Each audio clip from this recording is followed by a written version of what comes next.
Terima kasih Tuan Yang Ketua. Mengambil semangat ledang, saya juga berpantun pagi ini sedikit. Pantunnya berbunyi, gembira sedih terbang ke Saudi. Sabarlah dulu, baru nak cakap. Jangan baja masa. Gembira sedih terbang ke Saudi. Ini baru nak cakap. Gembira sedih terbang ke Saudi. Rakan taulan turut bersama. Terima kasih ruang diberi. Soalan saya urutnya 2. Itulah pantunnya. Terima kasih. Mengenai lawatan ke Saudi itu ada hari ini dalam jawapan soal khabar. Tuan Yang Ketua, langkah meneruskan pemberian subsidi dan bantuan dilihat berjaya mengurangkan kesan kenaikan kos sara hidup rakyat. Walau bagaimanapun, pelaksanaan yang tidak bersasar menyebabkan ketirisan berlaku. Justru kerajaan komited dalam melaksanakan pemberian subsidi secara bersasar bagi mengurangkan ketirisan. Langkah pertama yang diambil adalah melalui pemberian subsidi bil elektrik secara bersasar pada separuh tahun 2023 apabila sebahagian kos dilepaskan kepada industri termasuk perbadanan multinasional. Melalui langkah ini, kerajaan masih menanggung jumlah subsidi sebanyak 10.8 bilion ringgit berbanding jumlah asal sebanyak 14.9 bilion ringgit. Sekarang ini ia sudah dilaksanakan, iaitu bermula bulan Januari hingga bulan Januari, dan kita menjimat wang rakyat, wang kerajaan 4.1 bilion ringgit dengan mengadakan subsidi bersasar elektrik. Bagi mengimbangi tanggungan subsidi dengan keperluan untuk terus memelihara kebajikan dan kesejahteraan rakyat, kerajaan sedang meneroka langkah menambah baik pemberian subsidi secara lebih bersasar bagi mengurangkan ketirisan dan mengoptimumkan perbelanjaan kepada program dan projek yang memberi nilai tambah kepada rakyat dan ekonomi negara. Untuk makluman, satu pasukan petugas khas telah diwujudkan di bawah Kementerian Keuangan untuk bekerjasama dengan kementerian, jabatan, agensi yang terlibat bagi meneliti keperluan dan kebolehslaksanaan pemberian subsidi secara bersasar dan mengenal pasti kaedah yang bukan sahaja berkesan malah menjimatkan masa serta memberi implikasi keuangan paling minimum kepada kerajaan. Ini termasuklah mengumpul data dari Jabatan Pengangkutan Jalan JPJ, Jabatan Pendaftaran Negara JPN, Lembaga Hasil Dalam Negeri LHDN.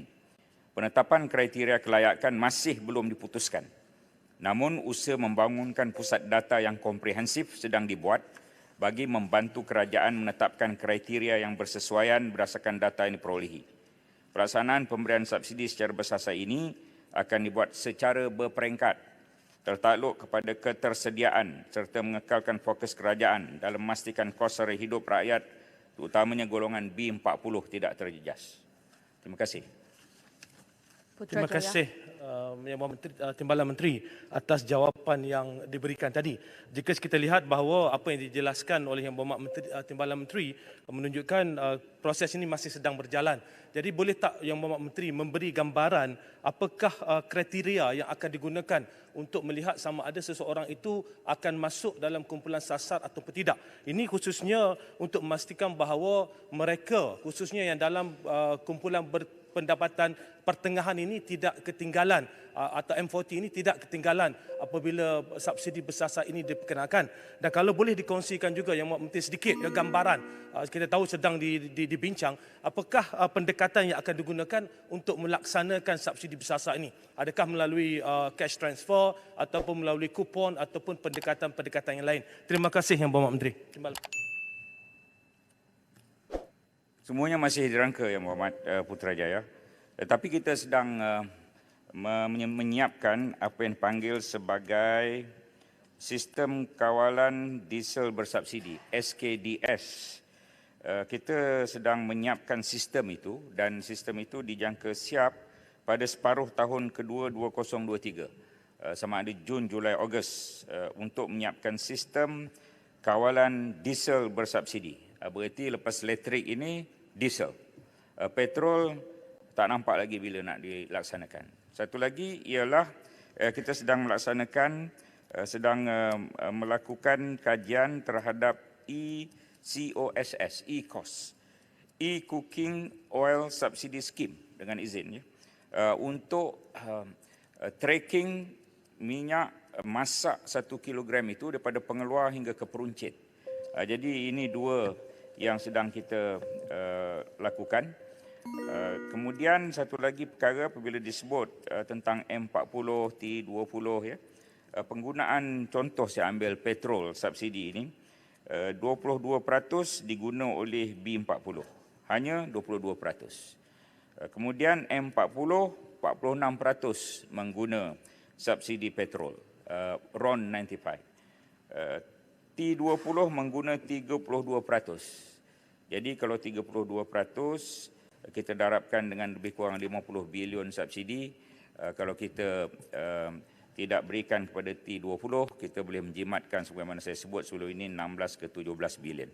Terima kasih. Saya jemput Kotak Melaka. Terima kasih ya, Timbalan Puan Speaker. Soalan tambahan saya kepada Timbalan Menteri ialah saya fokus kepada subsidi terhadap diesel. Tadi dalam jawapan dia kata mungkin akan datang ialah subsidi bersasar kepada diesel. Jadi soalan saya ialah apakah rasionalnya langkah ini subsidi bersasar terhadap diesel, dan juga adakah kementerian telah membuat kajian sektor mana yang akan paling terkesan akibat daripada subsidi bersasar kepada diesel, dan juga apakah langkah mitigasi untuk membantu sektor yang terkesan ini. Terima kasih. Puan Betul. Rasionalnya memang mudah ialah rasionalnya kerana pemberian petrol, diesel, LPG ini pada tahun sudah contohnya 50.8 bilion ringgit ya.